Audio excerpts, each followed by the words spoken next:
Assalamualaikum warahmatullahi wabarakatuh. Apa kabar teman-teman semua? Semoga teman-teman semua selalu diberikan kesehatan di masa pandemi ini yang mengharuskan kita bertemu hanya melalui video materi. Hari ini saya akan memberikan materi berupa penanganan guru kepada korban bullying dan pelaku bullying. Melanjutkan materi-materi sebelumnya yang telah disampaikan oleh teman-teman saya. Sebelum saya menyampaikan materi hari ini, izinkan saya memperkenalkan diri terlebih dahulu. Perkenalkan teman-teman, nama saya Dalila Zati Amani, saya biasa dipanggil Dalila. Saya lahir tanggal 23 Juli 1999 dan saat ini saya sedang menempuh pendidikan psikologi di Universitas Muhammadiyah Malang semester 6. Sebelum kita masuk bagaimana cara menangani korban bullying, ada baiknya kita tahu dulu apa itu korban bullying. Jadi, korban bullying adalah seseorang yang mendapatkan perlakuan agresi berulang kali dari orang lain, baik itu berupa bentuk serangan fisik, serangan verbal, ataupun berupa kekerasan psikologis. Seseorang dapat dikatakan menjadi seorang korban bullying apabila ia diperlakukan negatif, sengaja dibuat luka, sengaja dibuat tidak nyaman melalui kontak fisik ataupun melalui perkataan, baik itu satu kali ataupun berkali-kali, yang bahkan hal ini telah menjadi pola yang dilakukan berulang-ulang. Korban bullying ini tidak memandang umur dan jenis kelamin. Korban bullying biasanya memiliki ketidakmampuan ataupun kekurangan dari aspek fisik, psikologi, sehingga seringkali dikucilkan. Menurut Birne, dibandingkan dengan teman sebayanya yang tidak menjadi korban bullying ini cenderung menarik diri, cenderung depresi, cemas, dan takut akan situasi baru. Terdapat beberapa karakteristik yang dimiliki oleh korban bullying. Karakter pertama yaitu karakter akademik. Secara akademik, korban terlihat tidak lebih cerdas dari orang yang membulinya. Yang kedua itu karakter mental. Secara mental atau perasaan, korban bully ini melihat diri mereka sendiri sebagai orang yang bodoh dan tidak berharga. Kepercayaan diri mereka ini sangat rendah dan tingkat kecemasan sosial mereka sangat tinggi. Tanda-tandanya seperti kecemasan, depresi, dan tekanan jiwa sering terjadi dalam diri korban. Yang ketiga itu karakter fisik. Secara fisik, korban bully adalah orang yang lemah dan pembuli mengambil kesempatan dari hal tersebut. Pembuli ini sering menarget orang yang mempunyai kelemahan fisik, seperti secara umum tidak menarik secara fisik, memiliki kelebihan berat badan, ataupun korban yang cacat.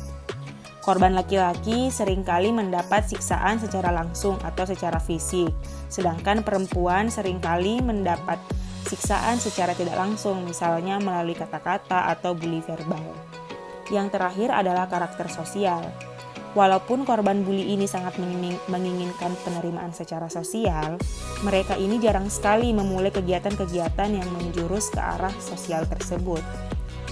Anak yang menjadi korban bully ini kurang diperhatikan oleh pembina atau oleh orang sekitar karena korban bully ini tidak bersikap aktif dalam sebuah aktivitas. Nah, sebagai guru, apa sih yang harus dilakukan jika ada anak yang menjadi korban bullying? Apa penanganan yang harus dilakukan oleh guru? Jadi terdapat beberapa kiat-kiat yang harus dilakukan guru ketika mendapati atau menerima laporan bahwa terdapat anak yang menjadi korban bullying. Yang pertama, tenangkan anak dengan kata-kata dan perlakuan yang menyatakan bahwa guru akan membantunya mengatasi hal tersebut. Guru harus meyakinkan bahwa guru akan membantu anak tersebut untuk mengatasi atau melewati hal yang mereka dapatkan. Yang kedua, guru harus menanggapi kejadian tersebut dengan serius dan minta anak menceritakan secara detail kronologis kejadian tersebut. Yang ketiga, ketika anak bercerita, hargai dan berterima kasihlah pada anak tersebut karena mau terbuka dan bersedia menceritakan apa yang dia alami secara jujur. Yang selanjutnya yaitu guru harus menunjukkan empati kepada anak. Buat anak merasa bahwa guru selalu mendukung dirinya yang menjadi korban bullying. Yang selanjutnya yaitu bantu anak yang dibully untuk dapat membela dirinya sendiri. Yakinkan bahwa dia bisa mengatakan tidak suka jika dikerjai oleh orang lain atau temannya.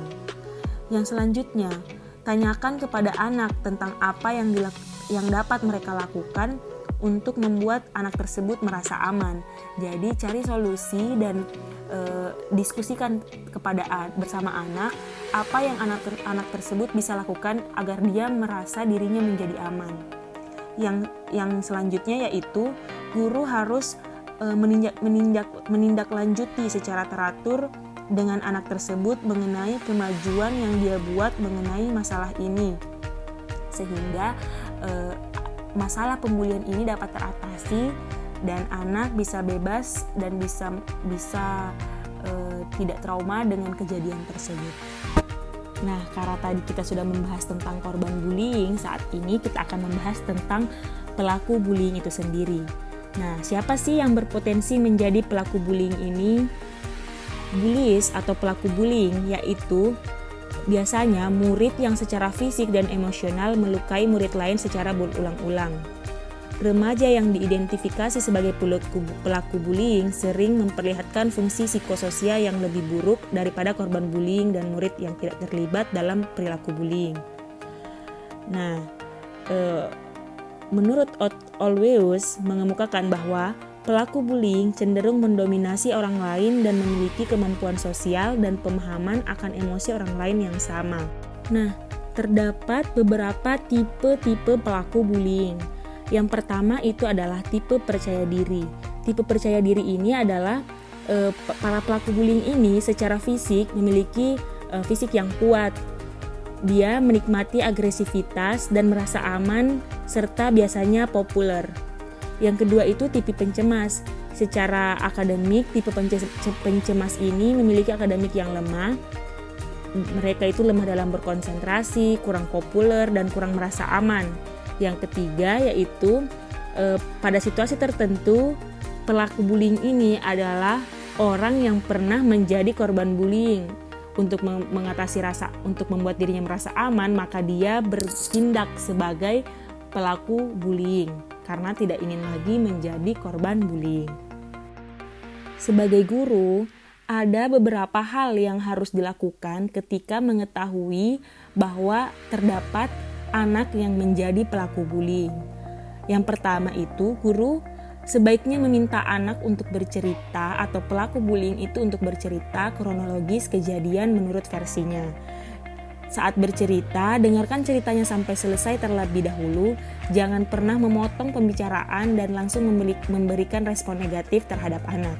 Yang kedua, setelah mendengarkan secara runtut apa kejadian versi anak tersebut, baru guru mengingatkan anak dengan cara menyoroti perilaku-perilaku yang tidak pantas untuk anak tersebut lakukan.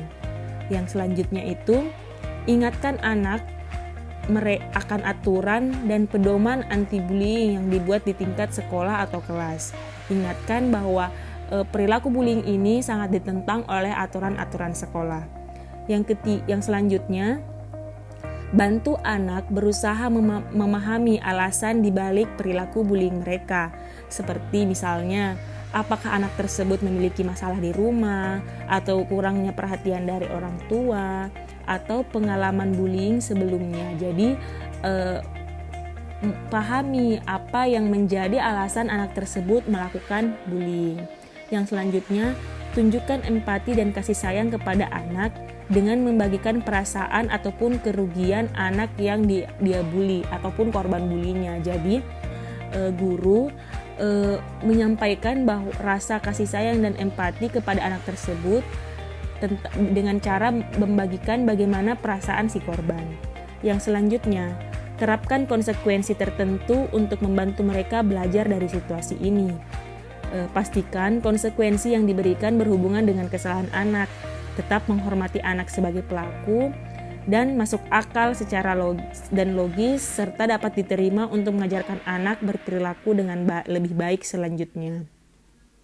Yang selanjutnya itu, ingatkan anak untuk memperbaiki kesalahannya, misalnya dengan meminta maaf kepada korban yang dibully, melakukan sesuatu yang baik padanya agar dia merasa lebih baik, serta membantunya menyelesaikan sesuatu yang sedang dia kerjakan, memperbaiki atau mengganti sesuatu yang mereka hancurkan atau curi dan lain-lain. Yang selanjutnya itu, minta anak menghargai dan mengenali segala perubahan perilaku yang positif, termasuk mengakui kesalahan mereka. Jadi guru harus menghargai apapun yang perubahan positif pada anak. Hargai bahwa mereka telah meminta maaf, hargai karena mereka telah ingin berubah, hargai karena mereka telah jujur dan ingin bercerita. Jadi guru harus melakukan hal-hal di atas sebagai penanganan awal saat mendapati anak menjadi pelaku bullying. Nah teman-teman, sebagai tugas di rumah, teman-teman diminta untuk membuat video role play menangani kasus pelaku bullying ataupun korban bullying sesuai dengan materi yang diberikan. Video tersebut dikumpulkan di koordinator kelas nantinya. Cukup sekian materi dari saya hari ini. Terima kasih banyak. Kurang lebihnya mohon dimaafkan. Assalamualaikum warahmatullahi wabarakatuh.